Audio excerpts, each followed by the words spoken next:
heart, minds, and private music lessons. Hi, thank you for having me here. I am so excited. Art's better the lives of everyone, and I work as a moderate needs paraeducator in Denver and supply a lot of accommodations, modifications, so kids can learn their best. And I also teach private violin lessons. So I have a long career of performing of like 30 years, and now that I've stepped into a paraeducator role, that daily impact is really important to me. And I wanted to, as I was reflecting about coming here, I wanted to sort of honor how can I live arts better the lives of everyone. And so I'm kind of modifying my speech a little bit here from what I suggested, because a pretty powerful thing happened. I had my violin, and because I'll go and teach lessons after school. So sometimes I take my violin to school, and one day I'm like, what would happen if I went to play it out in the wild of first grade recess, where they could choose to engage or not. It was no pressure. And the first day I took it out there, I started playing, and I was getting into it, kind of closing my eyes. And when I opened my eyes again, there were 75 kids circled around me. And I mean, it was just incredible to have that kind of energy and that kind of wonder, and they were so curious. And to be able to feed that curiosity. And even kids, they were like, is that a guitar? And that's when I really started thinking about the accessibility. It's like, wow, I mean, they're 6 years old and they still think this is a guitar, or that all musical instruments are called guitars. And it was just interesting to experience that and observe that. And so that was the first day. And also,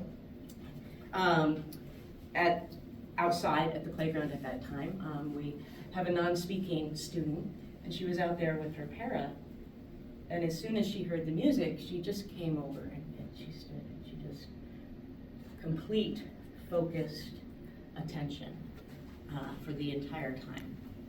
And that was really the first time we had connected, and that was really powerful. Just in that day, I'm like, well, that was so awesome. I need to keep doing this. So I started bringing it every day and going out and playing at lunch for first grade recess. And they started lining up. They're like, you want to give it a try? And I mean, they loved it. They would line up, and then, maybe 10 seconds, they would try. I would hold it for them because we're on asphalt and they're 6. And I was nervous. But I did let them bow it while I supported the violin for them. And dozens of kids came, and the kids who, had their curiosity satisfied that first day, just continued with their games, and that was fine. There was no pressure to engage. But the kids that were curious, they had access, and that was so powerful. They got in line, and they kept getting in line and giving each other turns. And what was so amazing is that all of the kids that need it are the ones that heard it call and kept getting in line and kept getting in line. And you could see when they held it, when they held the bow, when they moved the strings, you could see that nervous system regulate. You could see the breathing slow down and calmness, and you are ready to receive information in that state. And a lot of times, kids have really escalated, and you're not going to be able to get through to them in that state. You need that calmness, that sense of discovery, that sense of wonder. Oh my God, I've never seen this before. I have to know everything about it. And I think we can all relate to that feeling. And, I just want to give that to kids, because to see it happen is amazing. So let me get to day 2. So next day, I come out, they're in line. But before I got there, our non-speaking student was out there with her para alone, and they were across on the other side of the playground. And I walked out there and had my violin, and she looked up and she saw it, and she ran straight for it, and she ran up to it, and she grabbed it, and she was like, mine. And to see that connection, that, oh my God, this is my thing. This is something I am into, like powerful stuff. Her para was taking pictures and video so we could share it with the teacher. We let her hold the violin and play the bow, and what was so amazing is that bowing is hard, and especially for little kids with the motor skills to learn. And it's just so beautiful, so smooth, and it was creating that safe space for them to explore, creating that space of trust. You don't have to do this. This is just a fun thing. You can engage with it or not. And then they were so supportive of each other. And they would get excited about what other kids would try. They're like, oh my God, you're really good. And I don't like the good, bad binary, but I like the kids supporting each other and encouraging. And especially some of these kids aren't really getting encouragement in other areas. And it's just a powerful thing. And I feel like maybe a dozen of those 6-year-olds heard the call. And one in particular, very energetic little boy, and he runs in the opposite direction anytime you see an adult. And he got in line. And when he held that violin, all that energy, all of that just tension just vanished. And he was suddenly the most patient, the most delicate. He got the most beautiful sound out of his bow without having ever done it before. And I leaned over and I said, dude, you might want to talk to your parents about lessons, because you have talent. Did you notice in your body what happened? And he said, yeah, I noticed that. And then he ran off and did his thing, because it did just too much at once of an adult. But it was really surprising. After he went to go play some more, after recess, he approached me. He said, Miss O'Day, were you serious? Do I really have talent? But yeah, but I would not lie to you about that. I am validating for you that what you experienced, it was special. And he just got this smile on his face, and it seemed like it was the first time somebody truly recognized his efforts, his achievements, his talents, his strengths. Because usually what he shows people is the running away. And that's the power of being in the moment and creating that safe space to allow a kid to approach who normally wouldn't. And I've seen it happen over and over again, especially with the kids who don't trust adults. And as a private music teacher, I've heard a lot of horror stories about, especially from parents who are putting their kids in music lessons now, and they'll be like, oh my God, my teacher ruined it for me. Because it was so not catered to my needs, not catered to my interests. And we're talking about neurodiversity, you're really talking about an interest-based nervous system. And all of that is going to be very individualized. But there are those 4 main motivators for an interest-based nervous system. You've got interest, And that's gonna be different for everybody. Everybody's jam is a little bit different. I have some students that have to know the thing to do the thing. And then I have other students that have to do the thing to know the thing. And, you know, and they're even like in families. So the older sister is the more reserved and thoughtful and really heavily processing the information. And the younger sisters are they're just like, I just gotta do it, or I won't figure it out. And you gotta know that. You have to know that about your student, because that is how you are going to reach them to get that internal drive for mastery, that intrinsic drive. And we get that through the discovery and the wonder and the creation of that safe space where they can take risks. They are not afraid to fail. That is part of, we celebrate that.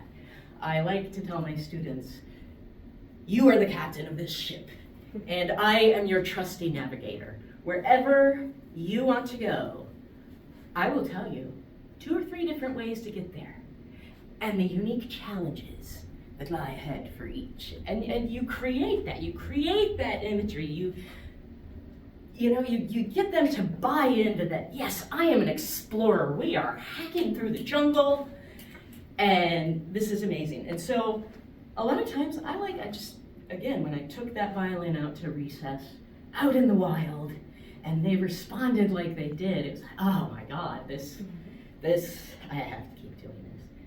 And again, it was that accessibility. So some of those kids, for the first time, had seen the violin and were like, you know what, I feel it. And there was a particular kid, and I have permission to talk about him. So his name is Marcus, and I've known him for almost 3 years now. And he is another wonderful, radiant kid, and so much energy, and also neurodiverse, and has a lot of different things that he wants to pay attention to. Turns out the violin he can pay attention to more than anything else ever. And we just discovered that. Because he was telling me, hey, I want to take orchestra. And I said, well, hey, I got my violin here. You want to give it a try? He's like, really? And so again, showing that trust. Hey, I trust you. And that is powerful for a kid. And tell him, man, this violin's 93 years old. Like, it's kind of a big, and he played it for his entire recess. He has never focused on something so intensely. And again, he was glowing as he played it, as he was placing his fingers, and there was just something very, very natural about it. And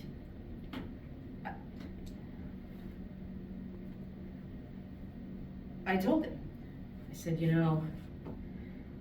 have you noticed how into this you were, and you sort of, you got into a flow state. You disappeared and you glowed, and it felt so right.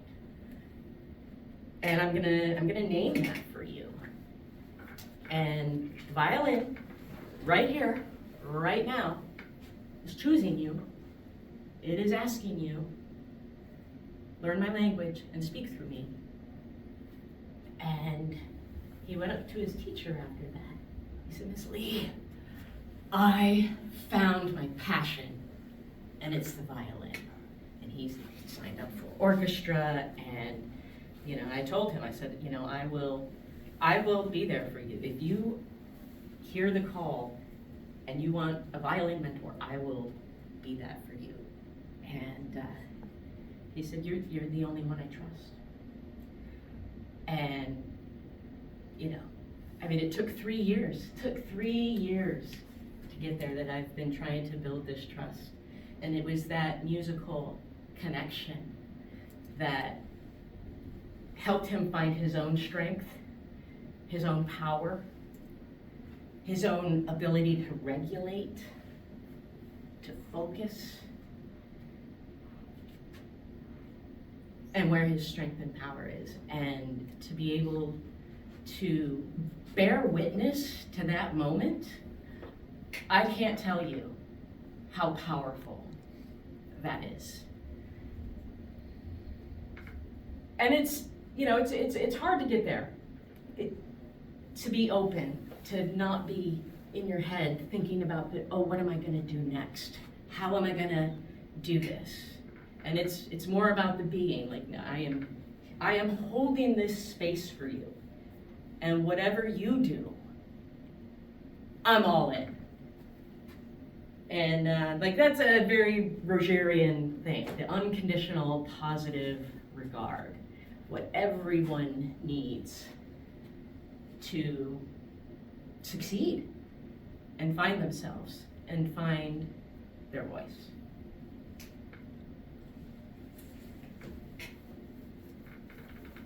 So a lot of this is about finding your voice and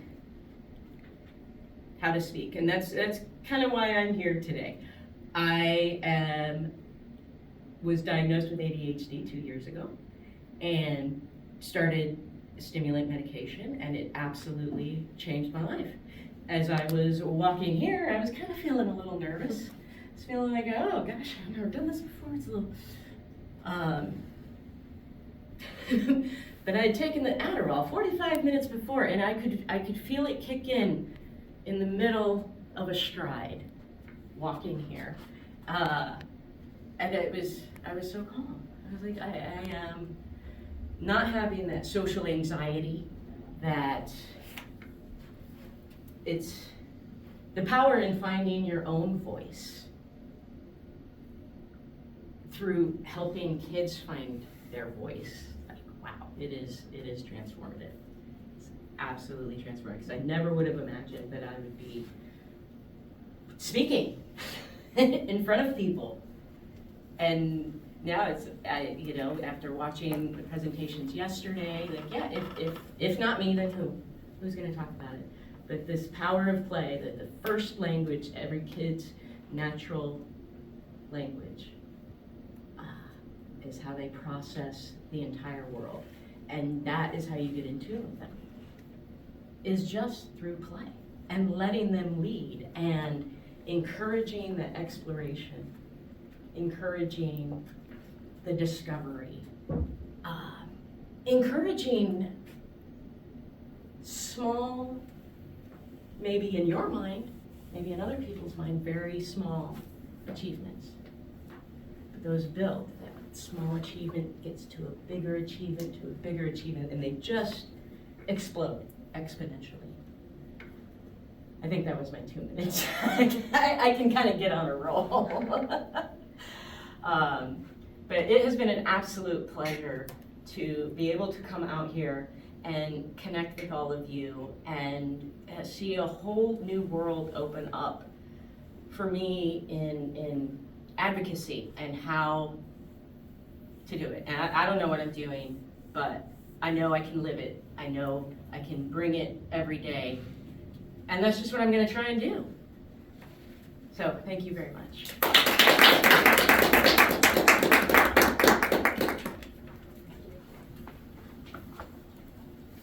All right.